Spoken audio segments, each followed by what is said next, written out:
अगर तुम ट्रेडिंग में बार बार कंफ्यूज हो जाते हो कि ये जो पुलबैक आया है ये सही है या फेक है, एंट्री लेनी चाहिए या नहीं, तो आज का ये वीडियो तुम्हारी ये कंफ्यूजन हमेशा के लिए खत्म कर देगा। क्योंकि आज हम बात करने वाले हैं पुलबैक की, लेकिन वो बेसिक वाला नहीं जो हर कोई बताता है, बल्कि वो डीप अंडरस्टैंडिंग जो प्रो ट्रेडर्स यूज करते हैं मार्केट को पढ़ने के लिए। इस पूरे वीडियो में तुम क्या सीखने वाले हो? सबसे पहले तुम समझोगे कि पुलबैक एक्चुअली होता क्या है और क्यों ये मार्केट स्ट्रक्चर का सबसे इंपॉर्टेंट पार्ट है। उसके बाद मैं तुम्हें स्टेप बाय स्टेप सिखाऊंगा कि वैलिड पुलबैक कैसे पहचानते हैं और फेक पुलबैक से कैसे बचते हैं। फिर हम अलग अलग टाइप्स के पुलबैक को समझेंगे, जैसे अग्रेसिव, करेक्टिव और स्वीपिंग।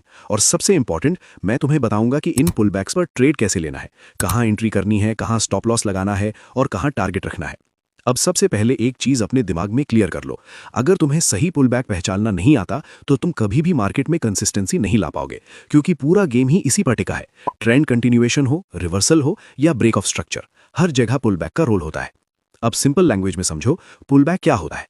जब मार्केट एक डायरेक्शन में चल रहा होता है, मान लो ऊपर जा रहा है, तो वो सीधा ऊपर नहीं जाता, बीच बीच में थोड़ा नीचे आता है। ये जो टेम्परेरी रिवर्स मूवमेंट होता है, इसी को पुलबैक कहते हैं। लेकिन यहां पर सबसे बड़ी गलती क्या होती है, लोग हर छोटे मूव को पुलबैक समझ लेते हैं और यहीं से लॉस शुरू होता है।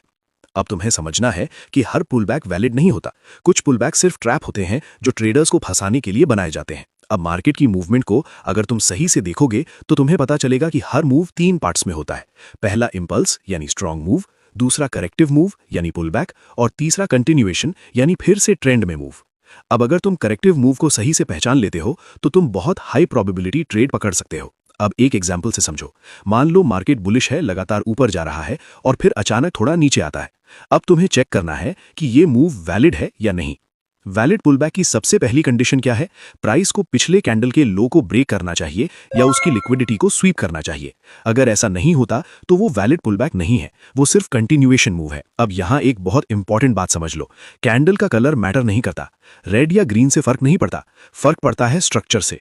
बहुत लोग सिर्फ कैंडल देखकर डिसीजन लेते हैं, जो कि गलत है। अब एक सिचुएशन इमेजिन करो, 3 बुलिश कैंडल्स बनी, उसके बाद 2-3 बेरिश कैंडल्स आईं, लेकिन उन्होंने पिछले कैंडल का लो ब्रेक नहीं किया, तो टेक्निकली ये पुलबैक नहीं है, ये सिर्फ एक पॉज है। और अगर तुम यहां एंट्री लेते हो तो हाई चांस है कि तुम ट्रैप हो जाओगे। अब दूसरी सिचुएशन में प्राइस ने प्रीवियस कैंडल का लो ब्रेक किया, लिक्विडिटी स्वीप की, तब ये एक वैलिड पुलबैक बनता है। अब यही कॉन्सेप्ट बेरिश मार्केट में उल्टा अप्लाई होता है, वहां तुम्हें प्रीवियस हाई ब्रेक होता हुआ देखना है।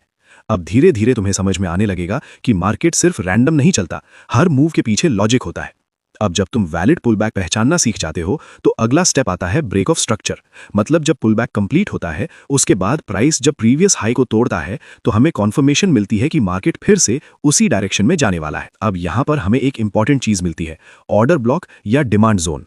जहां से ये स्ट्रॉन्ग मूव शुरू हुआ होता है, वही एरिया फ्यूचर में इंपॉर्टेंट बन जाता है। अब स्ट्रैटेजी क्या होगी? हमें वेट करना है कि प्राइस वापस उस जोन में आए और वहां से रिएक्ट दे। लेकिन यहां पर भी एक ट्विस्ट है, हर बार प्राइस उस जोन से रिएक्ट नहीं करता और यहीं पर बिगिनर्स लॉस खाते हैं, क्योंकि वो बिना कॉन्फर्मेशन के एंट्री ले लेते हैं। अब आगे हम पुलबैक के टाइप समझेंगे, क्योंकि हर पुलबैक एक जैसा बिहेव नहीं करता, और अगर तुमने ये डिफरेंस समझ लिया तो तुम्हारी एक्यूरेसी बहुत बढ़ जाएगी। सबसे पहला टाइप है अग्रेसिव पुलबैक। इसमें क्या होता है, प्राइस बहुत तेजी से रिवर्स करता है स्ट्रॉन्ग कैंडल्स के साथ, मतलब मोमेंटम बहुत हाई होता है। यहां पर बिगिनर्स क्या करते हैं, वो सोचते हैं कि प्राइस जोन पर आया है तो एंट्री ले लेते हैं। लेकिन रियलिटी क्या है, जब प्राइस बहुत तेज मोमेंटम से आता है तो चांसेस होते हैं कि वो जोन को रिस्पेक्ट ही ना करे और सीधा ब्रेक कर दे। इसीलिए अग्रेसिव पुलबैक में एंट्री लेना रिस्की होता है। यहां तुम्हें पेशेंस रखना है और मार्केट को ऑब्जर्व करना है। अब दूसरा टाइप आता है करेक्टिव पुलबैक, और यही सबसे इंपॉर्टेंट है। इसमें प्राइस धीरे धीरे वापस आता है, छोटे छोटे कैंडल्स बनते हैं, मोमेंटम कम होता है। ये साइन होता है कि मार्केट काम हो रहा है और अब रिवर्सल के चांसेस बढ़ रहे हैं। अब यहां तुम 2 तरीके से एंट्री ले सकते हो। पहला, अग्रेसिव एंट्री, जहां तुम सीधे डिमांड जोन पर बाय लिमिट लगा सकते हो। और दूसरा, कंजर्वेटिव एंट्री, जहां तुम लोअर टाइम फ्रेम पर कंफर्मेशन का वेट करते हो, जैसे चेंज ऑफ कैरेक्टर। जैसे ही कंफर्मेशन मिलता है तुम एंट्री ले सकते हो। अब तीसरा और सबसे पावरफुल टाइप है स्वीपिंग पुलबैक। इसमें मार्केट पहले लिक्विडिटी क्रिएट करता है, जैसे इक्वल लोज, डबल बॉटम या ट्रेंड लाइन, और फिर सभी स्टॉप लॉसेस को हिट करता है, यानी लिक्विडिटी स्वीप करता है। अब यही वो मोमेंट है जहां स्मार्ट मनी एंट्री लेता है, क्योंकि उन्हें लिक्विडिटी मिल चुकी होती है। अब तुम्हें क्या करना है, तुम्हें ऐसे ही सेटअप का इंतजार करना है, जहां प्राइस पहले लिक्विडिटी ले और फिर तुम्हारे जोन में आए। ये तुम्हारी ट्रेड की प्रोबेबिलिटी को काफी बढ़ा देता है।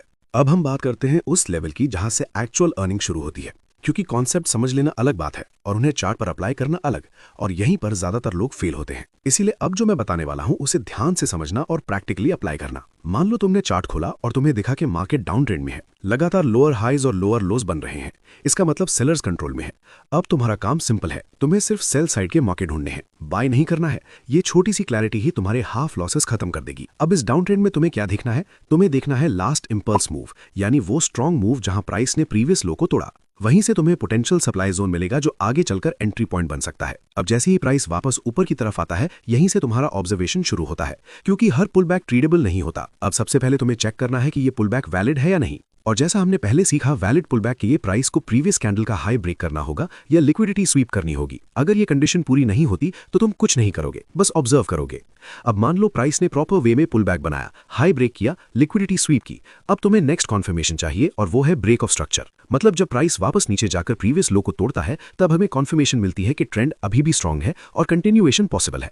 अब यहाँ पर बहुत लोग जल्दी एंट्री ले लेते हैं, जो कि गलत है। तुम्हें हमेशा वेट करना है कि प्राइस उस सप्लाई जोन तक वापस आए जहां से ये स्ट्रांग मूव शुरू हुआ था। अब जब प्राइस उस जोन के पास आता है तो तुम्हें एक और चीज चेक करनी है और वो है लिक्विडिटी। देखो, मार्केट बिना लिक्विडिटी के मूव नहीं करता, इसलिए वो हमेशा पहले लिक्विडिटी कलेक्ट करता है।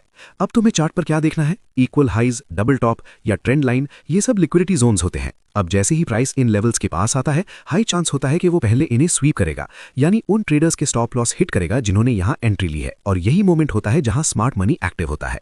अब तुम्हें क्या करना है? तुम्हें पेशेंस रखना है और वेट करना है कि लिक्विडिटी स्वीप हो जाए। जैसे ही स्वीप होता है और प्राइस तुम्हारे सप्लाई जोन में आता है, तब तुम्हारा सेटअप रेडी होता है। अब एंट्री कैसे लेनी है? सिंपल, सप्लाई जोन के सबसे नीचे वाले पॉइंट पर सेल लिमिट लगा दो। स्टॉप लॉस कहां रहेगा? सप्लाई जोन के ऊपर थोड़ा बफर रखकर। और टारगेट कहां रहेगा? प्रीवियस स्विंग लो, क्योंकि वही लिक्विडिटी मौजूद होती है। अब यहां एक एडवांस बात समझो, अगर मार्केट स्ट्रांग ट्रेंड में है तो सिर्फ एक ट्रेड लेकर मत बैठो। तुम मल्टीपल एंट्रीज ले सकते हो, लेकिन रूल्स के साथ। पहला रूल, एक साथ 3 से ज्यादा ट्रेड्स ओपन नहीं करनी है। दूसरा रूल, पहला ट्रेड फुल साइज का होगा, उसके बाद के ट्रेड्स हाफ साइज के होंगे। इससे तुम्हारा रिस्क कंट्रोल में रहेगा और प्रॉफिट मैक्सिमाइज होगा। अब एक रियल सिनेरियो इमेजिन करो, प्राइस ने वैलिड पुलबैक बनाया, BOS दिया, फिर सप्लाई जोन से रिजेक्ट हुआ। तुमने पहला ट्रेड लिया, प्राइस नीचे गया, फिर से पुलबैक आया, फिर से लिक्विडिटी क्रिएट हुई, फिर से स्वीप हुआ और फिर से सप्लाई जोन पर आया। अब तुम दूसरा ट्रेड ले सकते हो, लेकिन कम साइज में। और अगर यही पैटर्न तीसरी बार रिपीट होता है तो तीसरा ट्रेड भी ले सकते हो। इस तरह तुम एक ही ट्रेंड में मल्टीपल टाइम्स प्रॉफिट कमा सकते हो। लेकिन यहाँ डिसिप्लिन बहुत जरूरी है, क्योंकि अगर तुम हर जगह एंट्री लेने लगोगे तो ये स्ट्रैटेजी फेल हो जाएगी। अब धीरे धीरे जब तुम इन कॉन्सेप्ट्स को प्रैक्टिस करोगे तो तुम्हें खुद समझ आने लगेगा कि मार्केट कैसी मूव करता है, कहां ट्रैप होता है और कहां रियल मूव आता है। और जब ये क्लैरिटी आ जाती है तो ट्रेडिंग आसान हो जाती है। अब इस वीडियो को खत्म करने से पहले मैं तुम्हें एक छोटा सा माइंडसेट टिप देना चाहता हूं। ट्रेडिंग में सक्सेस स्ट्रैटेजी से नहीं, डिसिप्लिन से आती है। स्ट्रैटेजी तो सबको मिल जाती है, लेकिन उसे फॉलो करना हर किसी के बस की बात नहीं। अगर तुम पेशेंस रखोगे, रूल्स फॉलो करोगे और इमोशंस को कंट्रोल करोगे तो तुम डेफिनेटली ग्रो करोगे।